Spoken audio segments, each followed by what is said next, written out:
Well, we are here, on this episode of Too Many Men on the Mic. We've got an awesome topic. We're lucky to be joined by Dan Jablonic, who is manager of player development for USA Hockey. Dan is this is Dan's second time joining us, as he was with us back in August as we were at the Level 5 Symposium in Columbus, Ohio.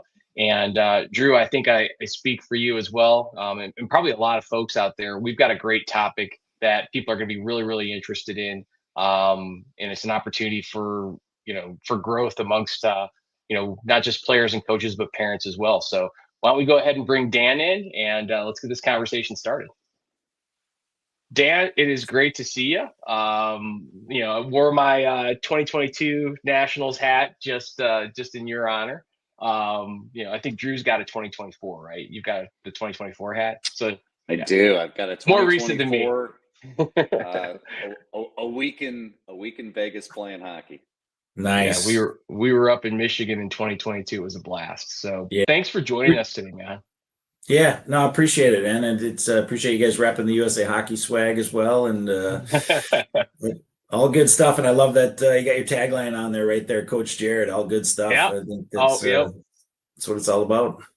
Well, it's funny, Dan, and I think it's good to set the stage for our audience. Dan doesn't just work for USA Hockey. He's been a lifelong hockey player and coach. He's definitely a great resource, and there's some very, smart hockey people at USA Hockey who listen to a lot of what Dan has to say.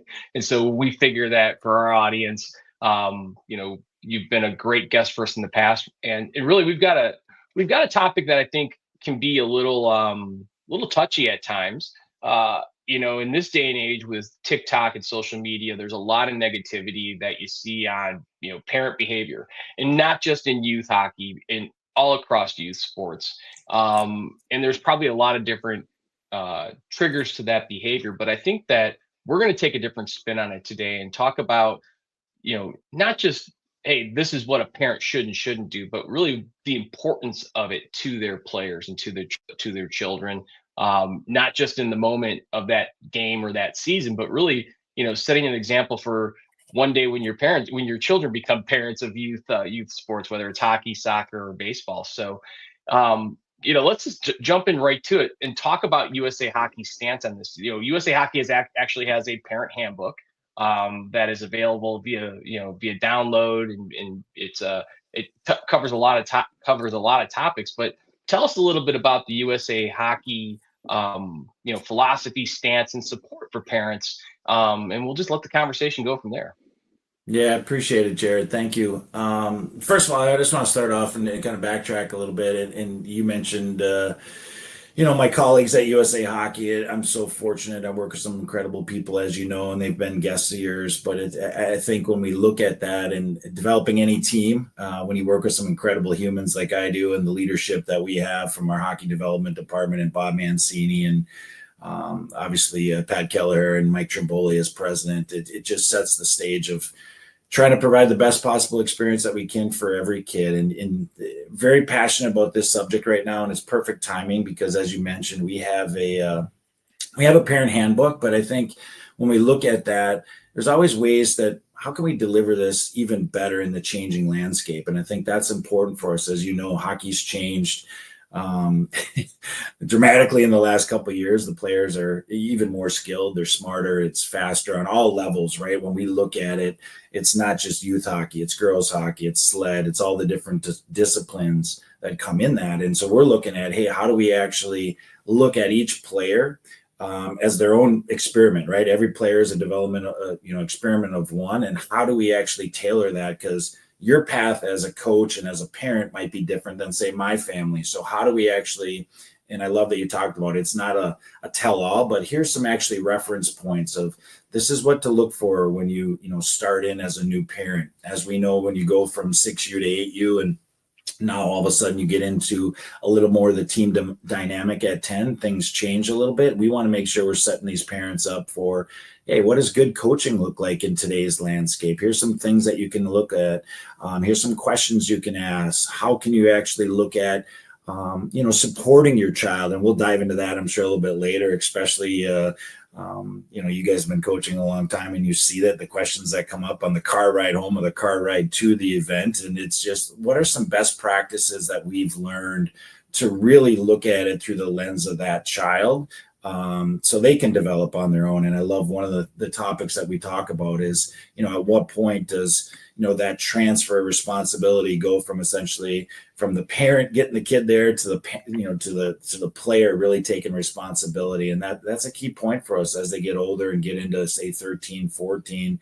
It's the kids preparing themselves for the next stage. And hopefully it's an enjoyment that, we always talk about. We all end up in the recreational league at some point. Doesn't matter if you played pro or college, but hopefully we're instilling a passion that these kids absolutely love hockey and sports and all the good things that come with it, right? We'll talk about those life lessons as well. It's absolutely incredible what our sport delivers on a constant basis. I mean, hockey delivers. If I can be a simpleton and say that, it just gives you so much over the course of that journey. So wherever you want to dive in, I'm happy to chat on. Well, Dan, I think a common instance that players and parents will run into is that car ride home, right? So you've got your son or daughters played a game, they get in the car, and really the analogy I want to use here is moving from being a driver to a passenger. A driver literally, but also a driver figuratively, where maybe the car ride home is not the time to drive the behaviors that you're looking at from your son or daughter, but simply to be a passenger, even though you're literally driving the car. Can you talk to that a little bit and what you've seen and what you promote at USA Hockey? Yeah, hey, great topic. I think to start off with that one, right? Once again, parents, your kids, right? So we're not going to go and tell you, exactly what to do, but I think it's important that we take a step back and listen first. We know our game is incredibly emotional, and especially right after a game, and it's understanding, those roles and responsibilities. I think any parent wants what's best for their kids, and I would say 99.9% of coaches want the same thing for those kids, right? But how do we actually drive that together and, foster that, communication, that relationship between the parent-coach relationship? And all of a sudden, when you get in that car, hey, even as a parent coach, and I know you guys are in the same shoes that I am, it's hard. How do you flip that switch, right? How do you take a deep breath and go, okay, something maybe very large happened in a game that was disappointing, but how do you actually take a step back and then understand that, hey, now's not the time to address something like that. That's not in the best interest when the kid's emotional. But a lot of times it's just listening and asking, the questions and let them talk. The kids are the best barometer of, where they're feeling and things like that. So the advice that we have through USA Hockey is really just taking a step back, not correcting the game at that time, but really enjoying, that time spent together, right? We play an incredible sport. And I think there's a lot of, when we look at it on social media, you see different sound bites of, it doesn't matter if it's a famous person or not, or if it's just a, regular hockey parent like us, that, that's some quality time you get to spend with your child, because hockey's not easy. They got to work for it and go through it. So I think it's important to have some compassion, some empathy on whatever it happens, and then reinstill those family values and those core values that you have as a club to come back. It's not a time to compare, my shifts versus, player X over here. It's actually, hey, how do I get the only person I'm really competing with is myself. How do I become a better version of myself? So then I can help the team, because as those life lessons that we get into hockey, there's a reason student athletes are the most sought after commodity when it comes to the business world, because guess what? They can handle adversity. They can handle resiliency. And most importantly, they know what it takes to be a good teammate. And if we can instill that in our kids, once again, hockey delivers that. Because it doesn't always go our way. Life's not always fair, and a hockey game doesn't always end the way it probably should at times. But if you can stick to the process and really hone in on those habits, but The biggest advice that we have for USA Hockey is just take a deep breath, check in with your child, where they're feeling at, and then, let them talk, right? Versus, you can't correct before you actually connect. And I know that's an important piece that's set up along the way, but I think it's hard to do, but it's one of those things that's critical, for those development, especially those early years, right? Where we want to develop that passion, let those kids just have fun. And it's hard because, as we know, we might take a game a little more serious. I have a lot of conversations with high school coaches, and they might want it more than the kids. And that's okay. But guess what? You got to draw that line and try to find out how, where is that player coming from versus putting your standards on that player. So that's just some small advice that we have. I love it, Dan. The USA Hockeyism. You can't correct until you connect. Love it. I think it's funny too, because we heard that from Jason Guerrero last month. And there's so much to unpack in what you just said there. And I think a theme about it is parents have an opportunity to be a teammate of the coaches when it comes to developing their kid. And what I would say is, if you're in a car after a game, what can you actually do?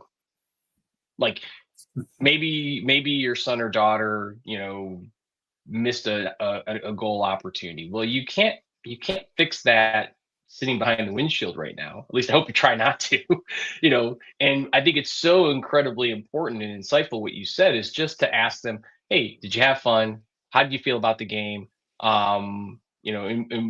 And not even ask, I wouldn't even ask the question, what would you do differently yet? I would just leave it to those two questions. That being said, I'm not going to be hypocritical as a coach. And sometimes you get that, gosh, if only if, because, and I think that parents need to understand this from the coaching standpoint. 99.999% of the coaches want your child and the kids on his or her team to succeed even more than you can imagine. And, I would say that, looking at it from the lens of a parent, your job isn't to help that player get better at hockey. Your job is to help that player help him or herself get better at hockey. Create that permission to be your own advocate. And that's a skill set. That's a huge skill set.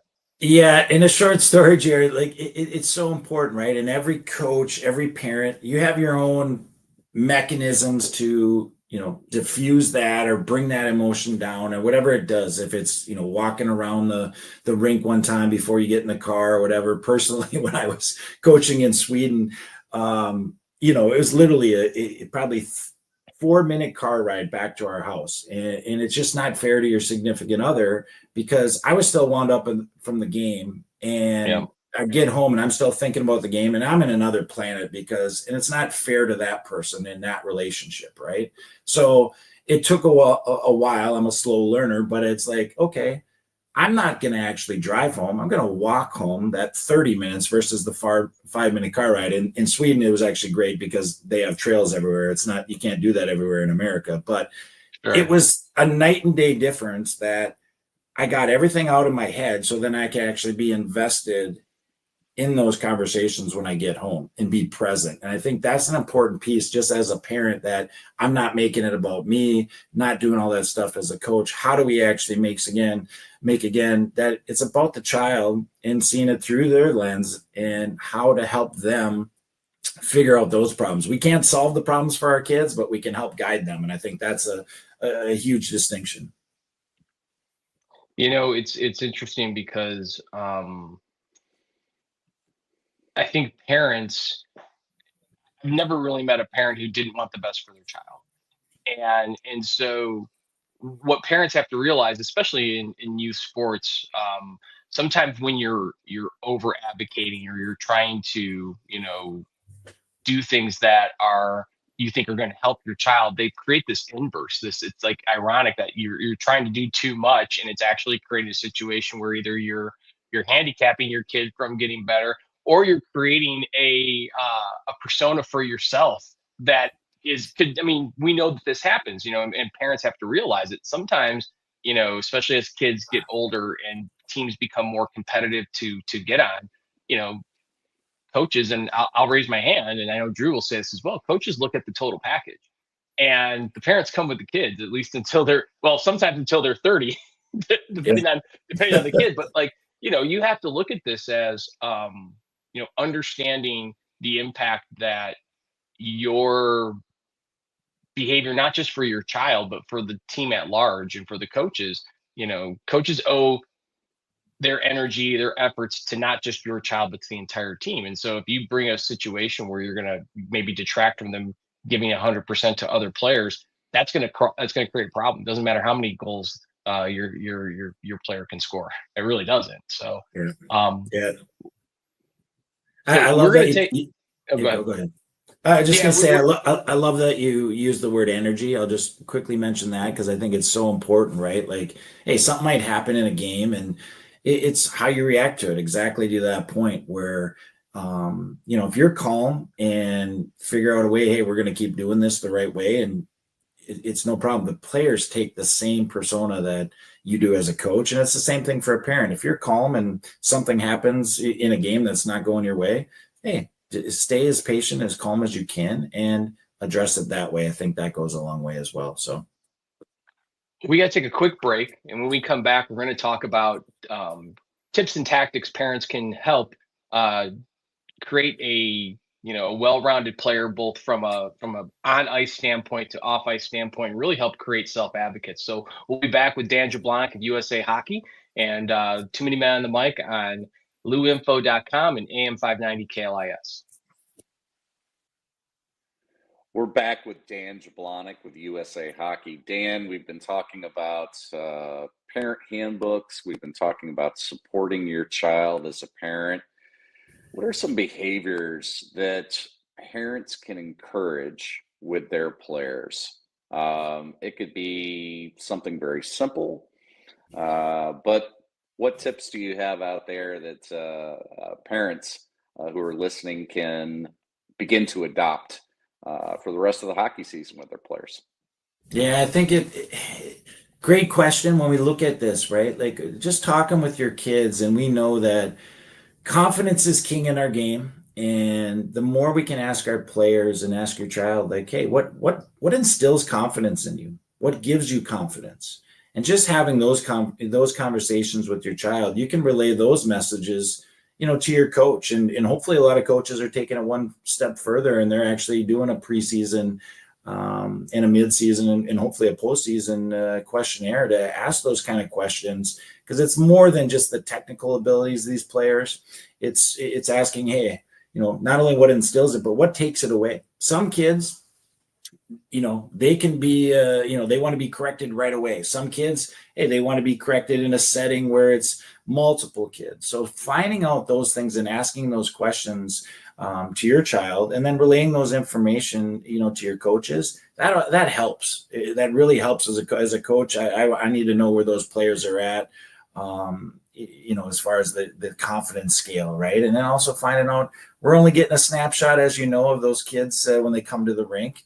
Find out what's going on in their lives again, right? And some kids, they might be struggling in school at certain periods that, hey, I can't get extra accountability on those kids, during those time frames. But how do we actually boost those kids up to know where they're at? And I think it's, once again, meeting the kids not only where their skill abilities at, but understanding where their social emotional side is, that we can really get the best of those kids. So I think it really starts with that, and then allowing those kids, to ask questions. The coaches are there to help, even at the youngest ages.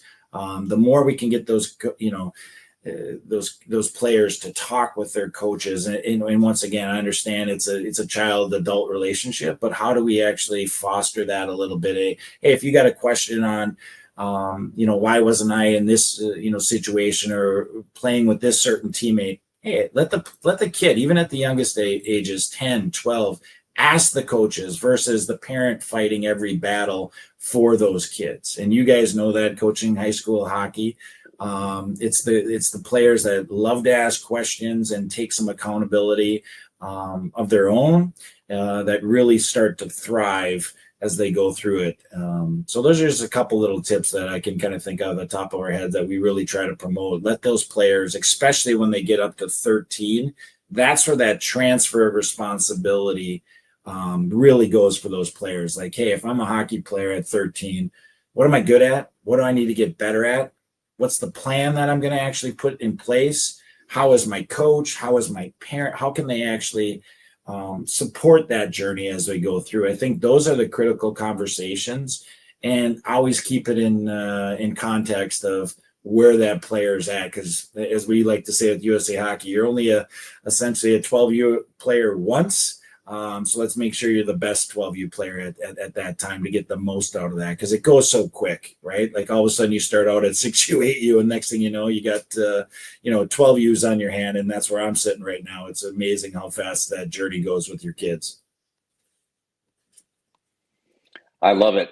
I love it. You're 12U once, and enjoy it and savor those times. But advocacy is what I'm hearing you say a lot of. And I like how you referenced the transfer of responsibility around the age of 13. I think that's critical. And then being a supporter on that player's journey. Great stuff, Dan.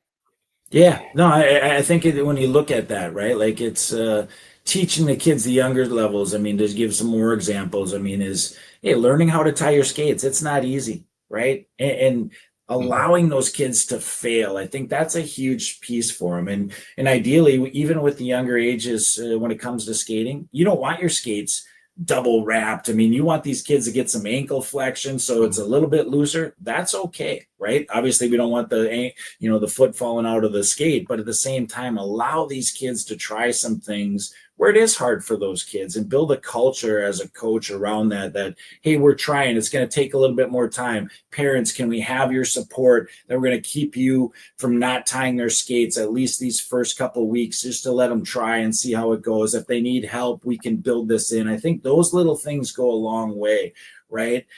We can see it, and as you use the reference, right? Who's carrying the bag to the hockey rink? Who wants to play hockey, right? Obviously, at the younger ages, 6U and 8U, those hockey bags are bigger than the kids themselves, so they're probably going to need some help. But when you get into 10U, hey, that's where that transfer starts to go. Yeah, no roller bags. Yeah.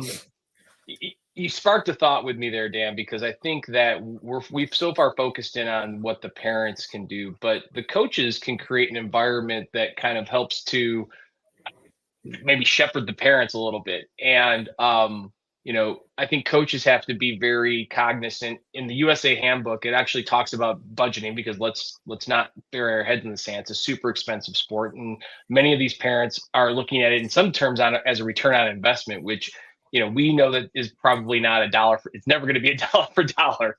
But as a coach, what are some things that you can do to help create an environment that naturally allows those parents to become, teammates, and let their little, hockey players and little birds fly? What are some tips that coaches can do?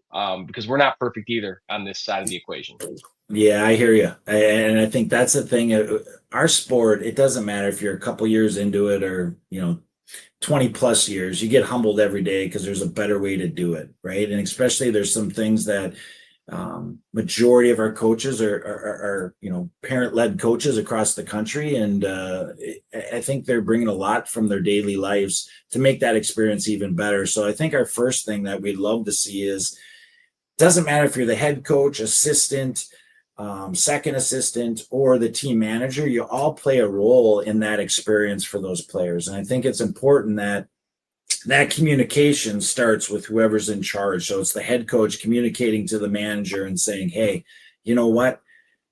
Off ice is not an optional thing. This is something that's built into our practice. How do we set that? We're going to actually, if we have a 6 o'clock practice, I would like everybody to be there at 5:20. We're only going to go for 20 minutes. So it's 5:20 to 5:40. And then guess what? They got 20 minutes to get ready for practice at a 10U practice. So then it becomes those habits that you're instilling, that it's part of the hockey culture, that, to become a hockey player, it's not just the on ice stuff, as you know, right? Like you have to become an athlete and develop that first. And I think that's an important piece for our parents, that if we can understand that it's a 3-pronged approach when it comes to development: human development, number one, athlete development, and then getting into the hockey specific on the third side of it. But the more that a coach can utilize the entire staff, from team manager on setting, the transparency of what you're looking for. Hey, these are, we're going to have a theme. We're going to work on play away from the puck for the next 2 to 3 weeks. And now you're going to convey that to the parents through a team email, to, whatever app that's out there with your scheduling, right? So you're going to build that up. I think that working together as a staff really helps out, that it's not just coming through one voice. So, that it can get through to the kids that way. So I think those are some things that are really important for us. That how do you have those tips to really set that culture of really what you want to prioritize? And I think if, when we learn, as you guys know, there's some incredible people in hockey, and we've learned along the way that it's not a copy and paste, but if you can actually take a little bit of, this organization or this coach, then all of a sudden my experience becomes that much better. And I think it comes down to a good friend of ours through USA Hockey, Donnie Granato, talks about, hey, what you permit, you promote. It's that simple. So if you can keep that in line and making sure that you're creating that culture every day at the rink, and, we know development happens every day, not just every once in a while, or, we're doing hockey skills on Thursday. Well, what about all the skills on the other practice days, right? Like, it's so important for us, like how we build that in. So that's where I'd start.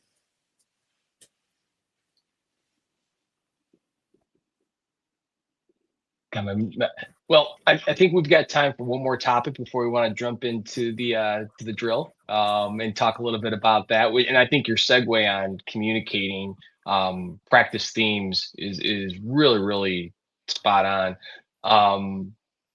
I like the idea as a coach of, you kind of answer as many of those questions before they're asked, and create it so that the parents can be, ultimately, we want parents to be the biggest fans out there.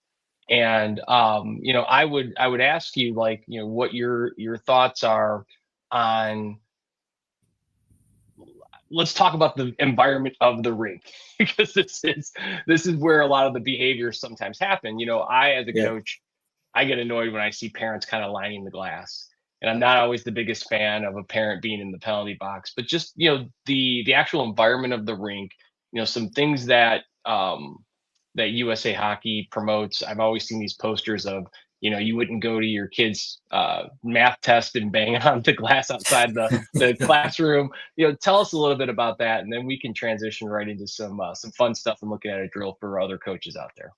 Yeah, and you hit it, right? Like, it's like in the corporate world, right? Like, there's standards, right? And there's a culture, and there's a climate that, you got to follow the law. And it's no different when you're inside a hockey rink. I think that's important. We talked about our game. The temperature rises and lowers at different paces as we go through. And I think it's important for us to really recognize that. And it's like anything else, it's setting those expectations.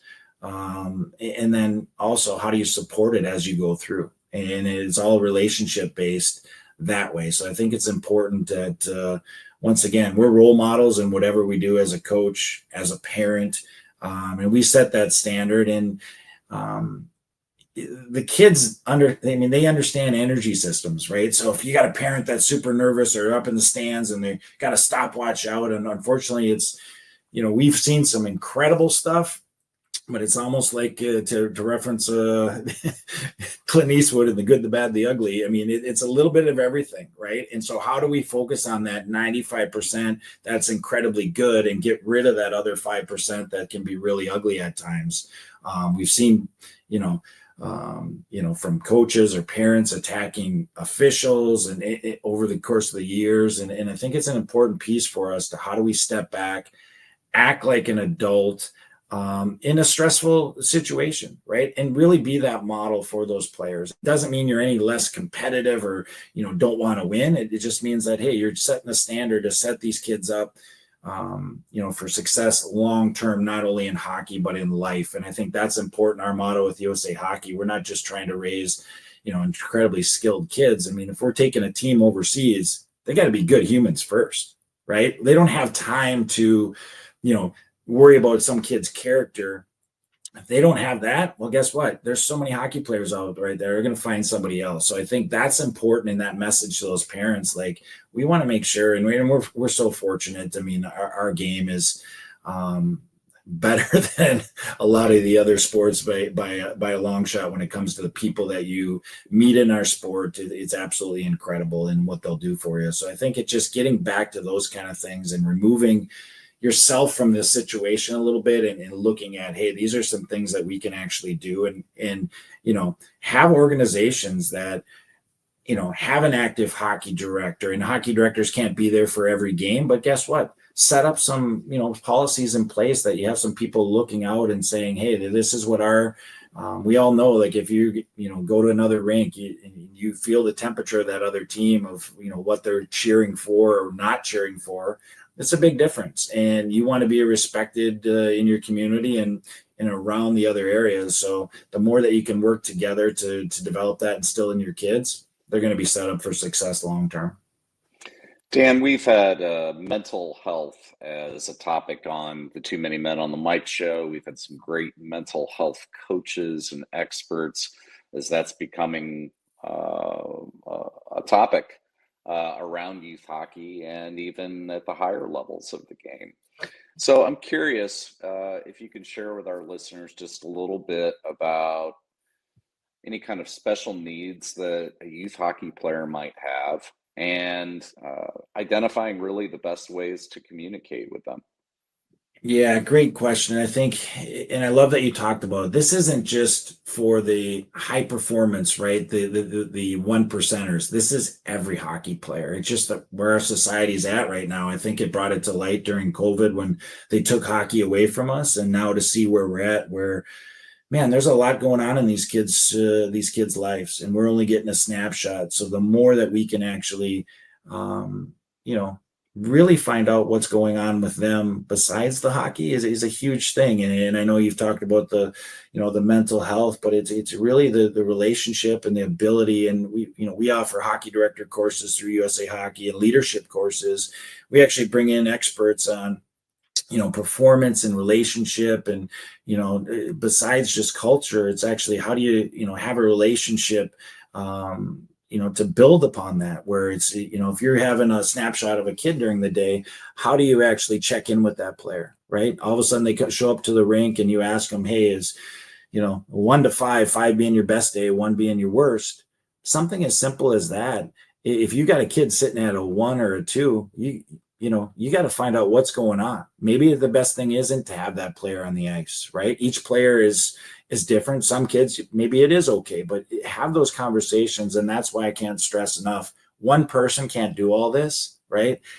You're going to feel that from your other coaches, your managers, people around, that really it's, we talk about it all takes a village to raise this. And, every player that makes it is and that doesn't mean that you're an NHLer. It means that you're somebody in the community that's giving back and loves the sport and might be a successful business owner, all had help along the way. And that's really, really important for us. How do we actually and kids change so much. Just because the kid might be a little troublemaker at 12U, how do we get through to that kid that all of a sudden they turn into a responsible great teammate when they get up into high school? That's an important piece, and not label a kid too early. It's so easy to do in our climate. We almost have a more of a competition model versus a true development model. So how do we help these kids? Because they're kids. They're not fully grown adults until they get to be, 24, 25 on the male side and 22, 23 on the female side. So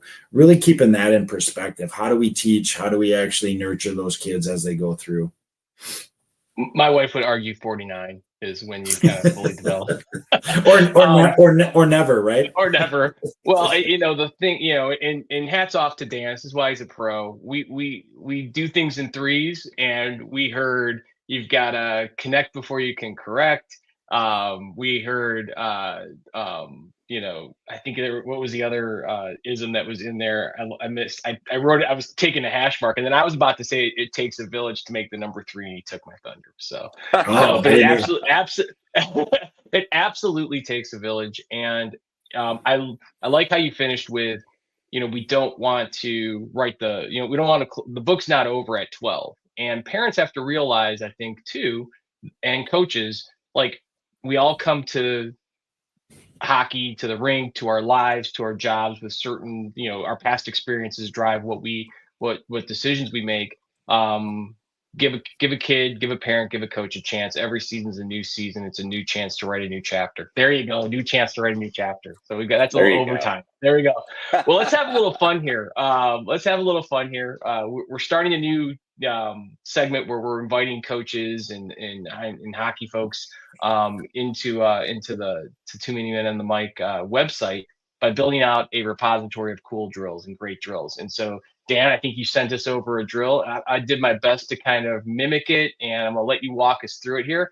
And then what we'll do is, all credit to Dan Jablonic, we're gonna take this whiteboard and instructions, we're gonna PDF it, put it on our website for other coaches to come in and take a look at. So we've got one from Pooch and Jason from the last show on there. Awesome. Drew and I have a few. But let's see if I can get this to work here, because I know that Grant will.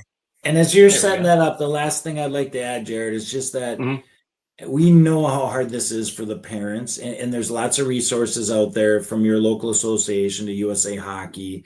Remember, your journey is your journey, right? It's hard to, compare to the next person, but we're really excited. I'm actually part of a committee now that we're going to be working on.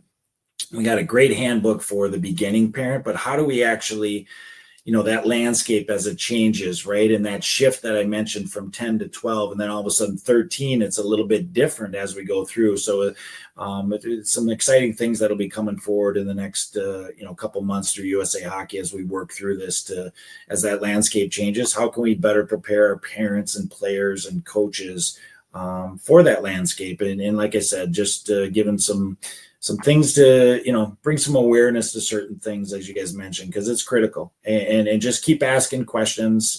Because like I said, we get humbled every day. There's a better way to do this in our great game of hockey, and focus on the good stuff, because, I think we all have a personal story as how great our sport is and what it delivers beyond hockey. Love it. Well, let's talk about Lilia 2v1 here. So I took your drill. We're using Drift Hockey here, by the way, which is a new app that Drew and I are starting to build a relationship with Brian Dolan, who's the founder of this. It's actually a pretty cool. We're helping him kind of develop it with great feedback. But talk about this. We can play the video, but walk us through this for coaches and what this does for our players and their development. Yeah, I think it's great. I'm really excited that we actually get to do this and, talk some more hockey here as we go through it. But I think when we look at it, in this drill in particular, this is from my time in Sweden, and I absolutely loved it. This was actually the video I sent you was a couple 11-year-olds, but I think it's important to understand that it doesn't matter if this is a 9-year-old starting out or a high-end pro player going through, because it's fundamental to our game. So this one here, it first starts out, it's called Luleå. Luleå is essentially in northern Sweden, but they're a competitor, but they do some good stuff over there. But it's just taken going from essentially when we're teaching kids how to possess the puck and pass, we might see it in the old style of coaching of, hey, put the person in the middle, and those players are stationary. So those kids try to pass through that middle player, that defender. Well, in today's game, it's so fast, right? We want kids to think and make decisions. So we actually, put in a constraint as far as the area. And for the higher end players, yeah, you can go right in the circle, but go in a little bit bigger area. That's why I put those cones in the diagram, just to show for these younger players. If you have players that say 10 and 12, you want to go. It's a 2-on-1. The player in the middle is trying to get the puck, but those two players have to read where they are in relation to that defensive player. So you don't always have to pass it, right? It's working on puck protection. It's working a little bit of awareness. Where do I need to go? Am I not just forcing this play? I love this one just because that's their game, especially when you're getting introduced from squirts or from 10U to 12U is, that individual game where one player can take it up and down the ice to more of the team concept. So how do we teach those players not to be in the same plane or same line, but actually create different depths? I got to work back towards the puck. I got to get above it. I got to get below it. And then you see which kids are actually have their heads up. They can move the puck. So that's essentially what that drill is in that zone right there. And you just build in a point system with the kids. Hey, how many consecutive passes can you make and the highest point total wins, right? So it's fun. Kids get naturally competitive and see and go that, and you can build in for the defensive player that they actually, once they win the puck, they can switch with the other players, or you can actually say, okay, we're going to really focus on stick detail and stick on puck. That how many points can you get defensively? It's 1 point for every time you create a turnover for those players if they make a bad pass and things like that. So it's incredibly fun for the kids. It's competitive, like you can see in the video. It's all different skill levels that can go in with this, and you see which kids can actually think the game versus just the fast kid going around moving the puck and then one little poke check and the kid loses the puck. How do you actually work the body position to go through?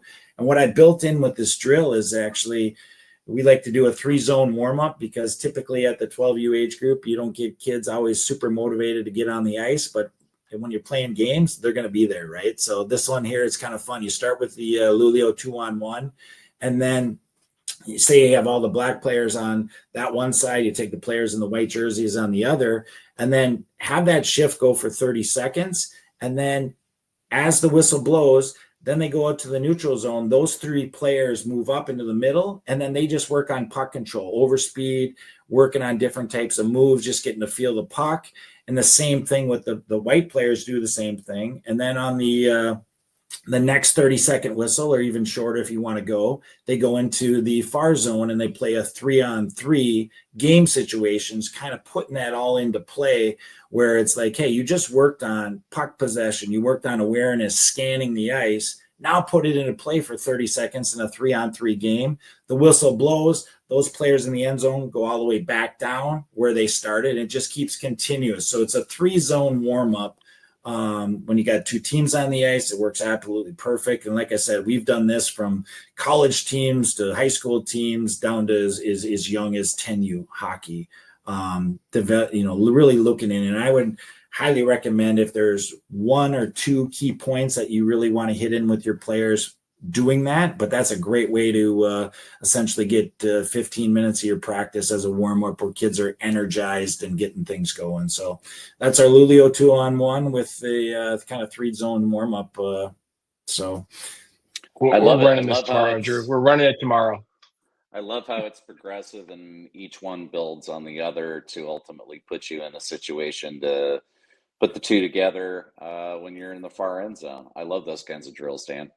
Yeah, well, and it's fun for the kids, right? Because they want to play, and I love that they're constantly moving like the game, and and especially passing is so hard at the younger levels. So how do we get these kids? And a lot of times, focusing in to understand, like, hey, if I'm a lefty and I'm passing to a lefty, there's a big difference where that person wants the puck, right? Are they showing the blade on that side? Or if they're a righty, to get it set up, and then that position of moving your hips, moving your feet, those kind of things, you can look at the details within those players. And, for the higher end players, then you can say, okay, what are some other things? There's some constraints that we can put. We got to work on. We're not good at our backhands. Well, guess what? This time through, only going to your backhand, right? Like, I was just going to say that you can only use your backhand. I won't name the player, but last week had a player that likes to pull the puck all the way across his body. And I said, this is why we practice the backhand. This is the time to do it. So I love that you brought that up. You only can use the backhand this time. Great point, Dan. Yeah. Let's see it in action here real quick. I think this is you guys see the screen okay? There we go. Yeah. So this is it's actually my daughter out there right now, but it's she's a little righty there on the top of the screen, but going down to work the puck. And but yeah, it's just fun for these kids. See, this kid is actually smart, waiting for them. And then once they come, then you start to move the puck and work for the puck. And the reason we show this, these kids are 11, and the skills can get even better as you go up. And as they get better, then you can modify that space a little bit, put some more, especially for you guys, you get a skilled high school team, you put them inside that circle, you go outside the circle, and guess what? It's a changed possession. It's the other, it's the defensive player's puck. I think that's important when we're looking at it from a coaching perspective. The more that we can actually hold those players accountable to whatever those constraints or rules are in the game, and then making them play defense when they don't do it. right? Like that's a big Yeah. piece, a change of possession. And I think that's where our game needs to be, especially at the younger levels, right? Where it's not just, hey, it's not just a 2-on-1. Like this, there's so much that goes into it. How do you play off the puck? Because a lot of times we're yelling at the kid that, made the bad pass. Well, when his teammate's standing right next to the defensive player, Right. it's not his fault, right? Like, Right. how do you do it? Yep. Well, Dan, we cannot thank you enough for joining us again. We're going to put this up on our website. We'll give you the byline, all credit. But we're using this tomorrow. I think right off the bat, I love the transition from zone to zone, keeping those kids moving, and what a great drill that can be adaptable at all different ages. And I can't thank you enough for joining us. Awesome topic that we could have probably spent another 45 minutes on. But thanks so much for joining us here today. Obviously, if we don't talk to you before the Olympics, go Team USA. And I'll be sure to reach out. I'll let Chris Durso know you said hi. Yeah, definitely do that. All the Thanks, good Dan. people down in Missouri, they're good stuff there. I love it. So hopefully Yep. see you guys soon. Thanks, Great thanks, Dan. Thanksgiving, Dan. Yep. Same Thanks. to you guys. Take care. Thank you.